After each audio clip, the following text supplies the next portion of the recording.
Hey, aloha guys. Hopefully you're all doing well in these COVID times. Pretty challenging times to say the least. But if you follow anything that I do, one of the things that I'm really passionate about or that I cared about was getting game management done in Hawaii for the future of public hunting here.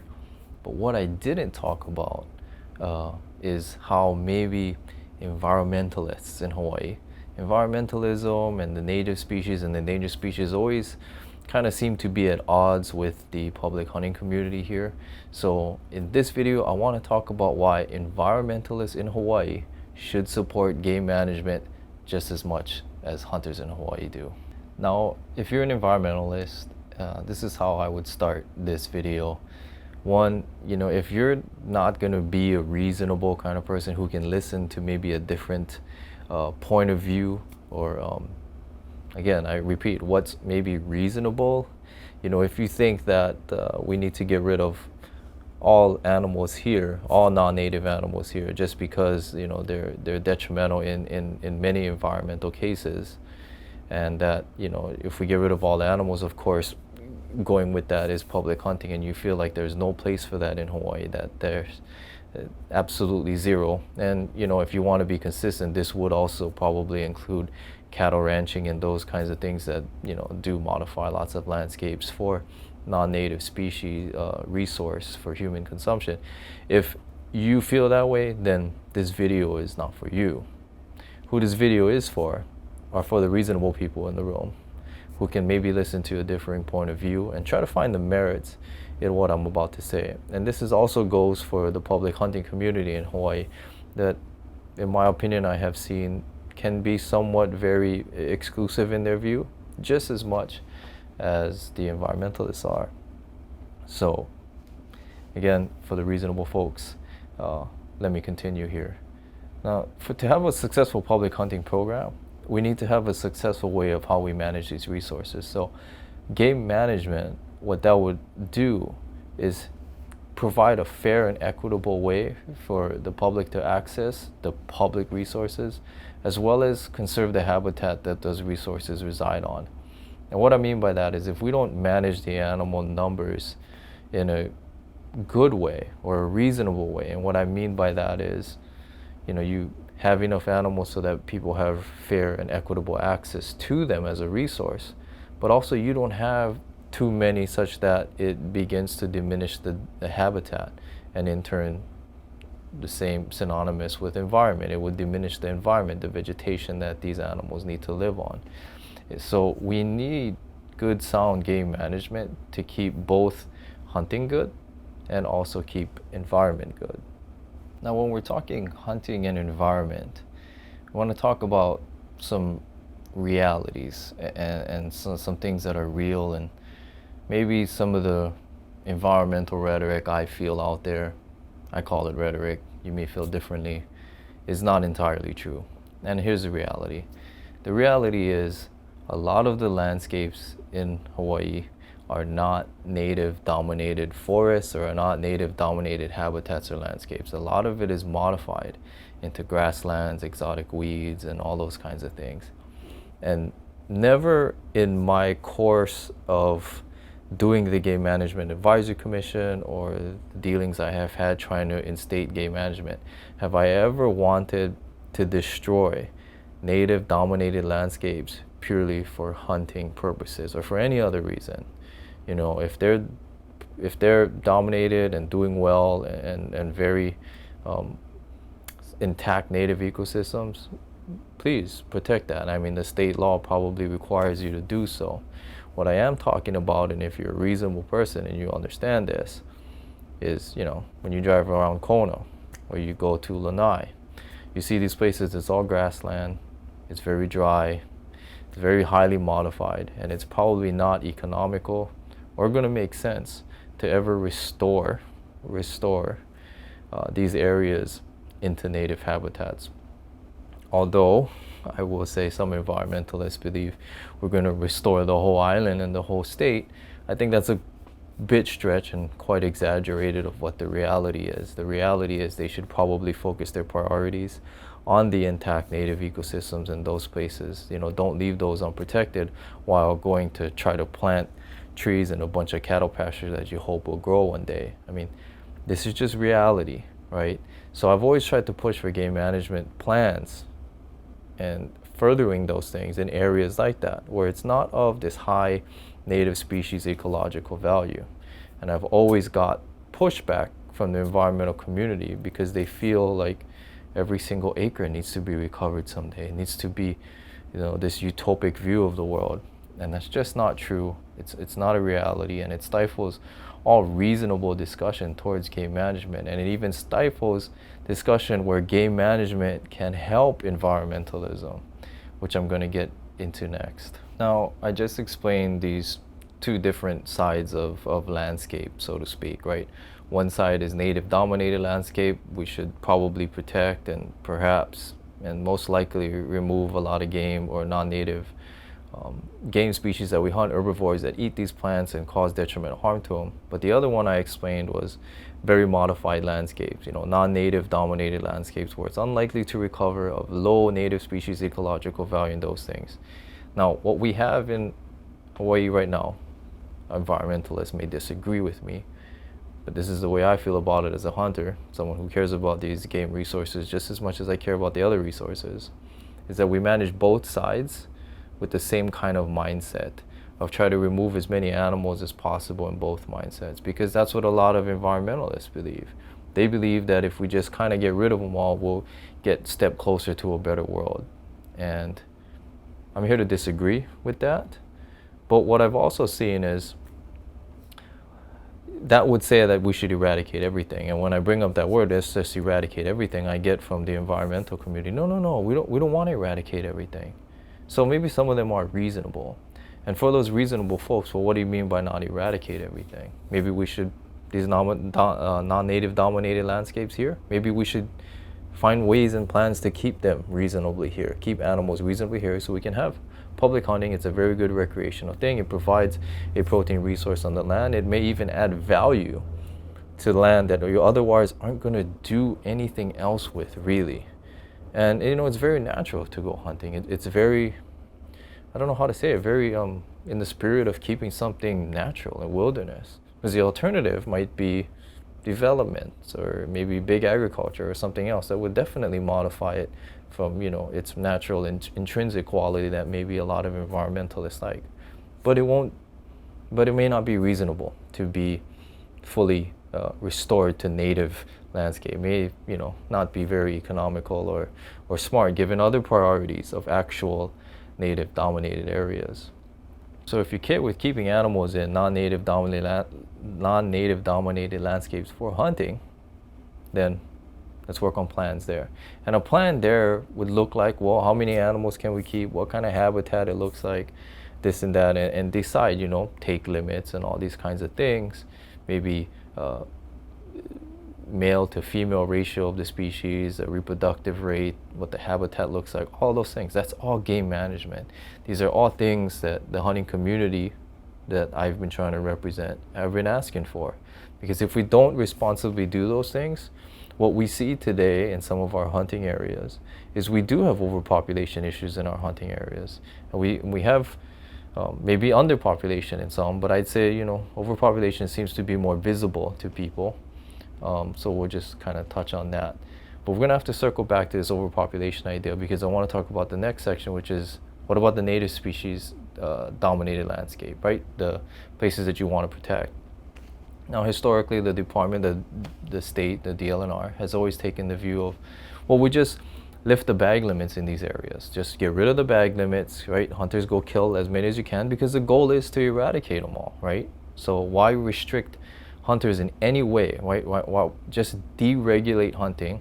Keyword deregulate hunting, because if you're a hunter listening to this, you're going to hear this quite often.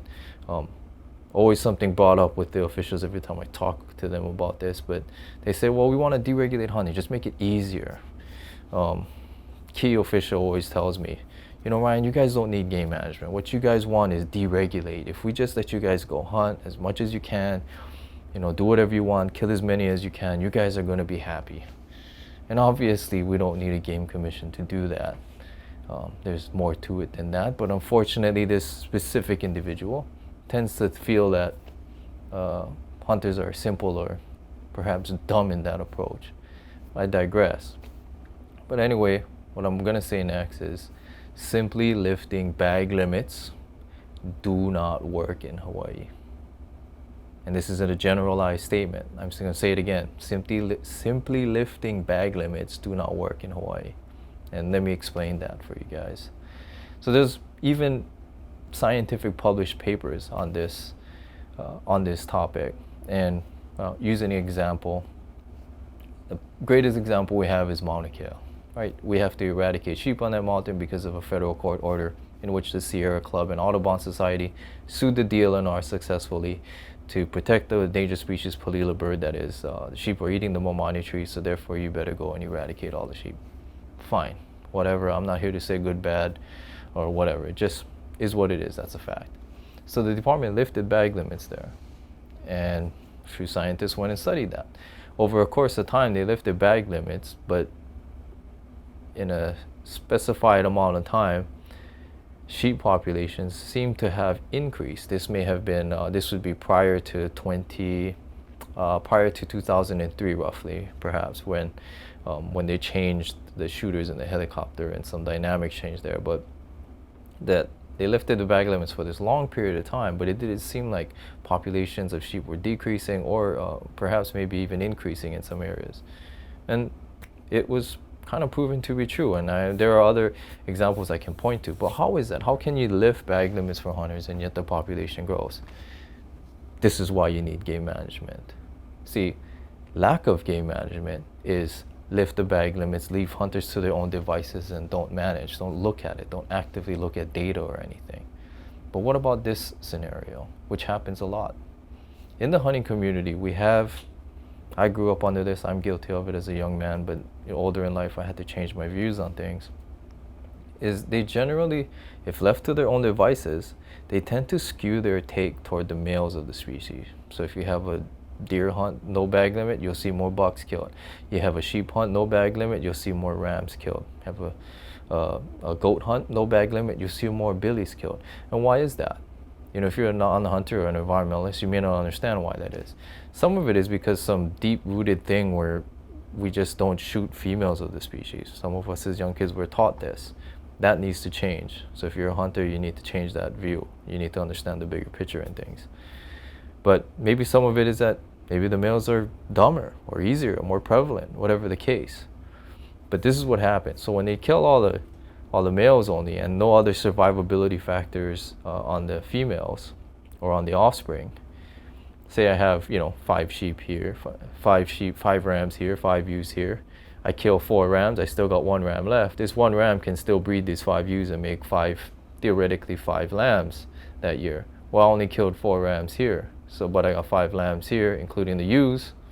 So that's 10, So the population still grows because the reproductive rate is higher than the take rate.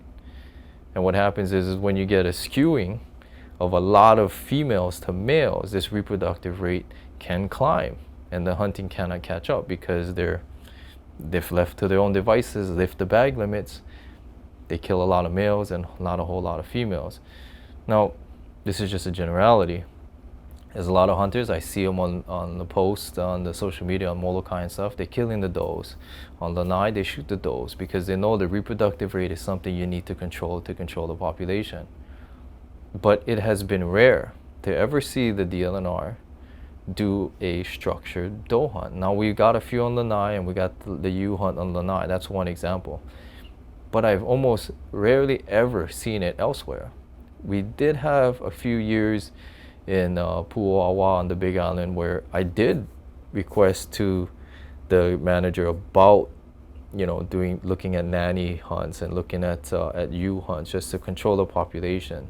And then in turn, as we control their population, we're also leaving the males. So the guys who have this male bias in their take, this maybe trophy hunting kind of take, they want the horns kind of thing, it also helps them. So win-win, population control and trophy. Now, what I'm just explaining here is just quite, it can be complex for someone that doesn't hunt. So hopefully, you're following along. And if you don't, please leave in the comments or something like that and let me know how I can explain it better. But all I'm saying is we need to study the reproductive rate and the take rate, the harvest rate, And maybe, if these things are misaligned, say the reproductive rate is too high, we should probably be looking at suppressing the female numbers within that area. And game management does that. So if you're in a native species place, native dominated landscape, and you want to get rid of them, to make hunters be more effective, we need to manage them. And game management gets that. Deregulation or lifting bag limits doesn't get that. So this is always my argument why even environmentalists should support forms of game management, because that science and that data and all of that stuff will help direct hunting in a way toward their goals, which may be to eradicate that area, whatever that is. Now on the flip side, what about the places that we can keep animals? If you happen to be an environmentalist that agrees, no, we shouldn't get rid of all the hunting. Hunting should be kept around as a good recreational thing, as a good resource for the long term. Now, if you agree with that, I think you're reasonable. This is what myself as a hunter has been asking for. So here's what game management looks like here. Same thing. We study the reproductive rate, we study the habitat. We make sure even these non-native dominated landscapes don't get into a worse environmental situation. What do I mean by that? So say we denude the landscape, too many animals on it, right? No grasses, no roots, no plants in the ground and stuff. You're gonna get more erosion is one. I know environmentalists are all worried about erosion. That's one.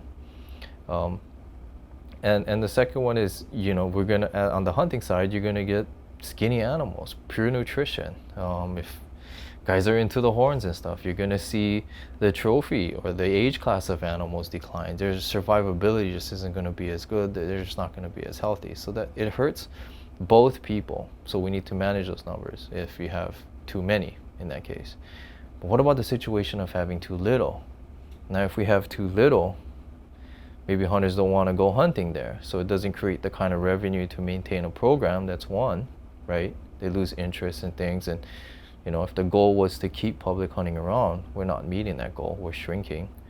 Now, I had to mention that because I know some environmentalists, I think they're very anti-hunting. They would rather see hunting disappear in Hawaii. They don't want any of these people standing in the way of them eradicating everything and, restoring the whole land to pre-man times or whatever utopia they have in their mind.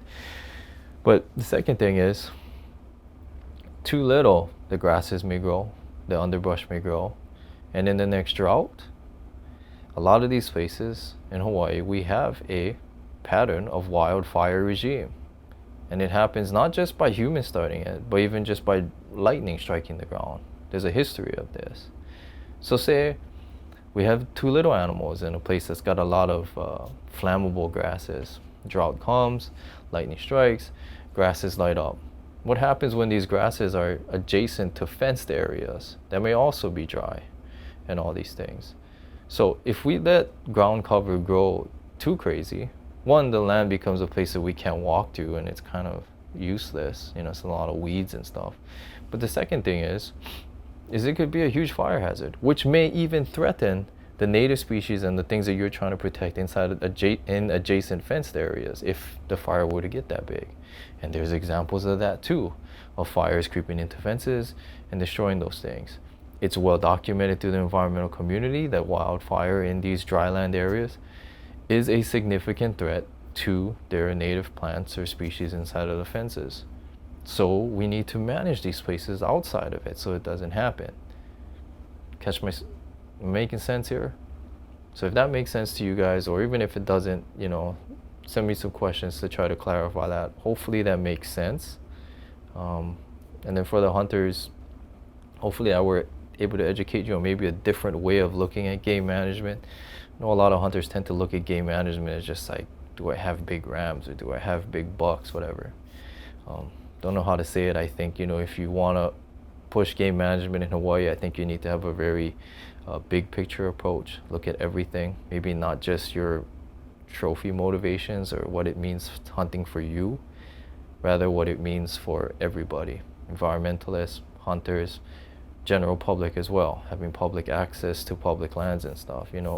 When things get fenced up and kind of exclusive for sensitive environmental purposes, these lands generally don't become very accessible to the general public anymore.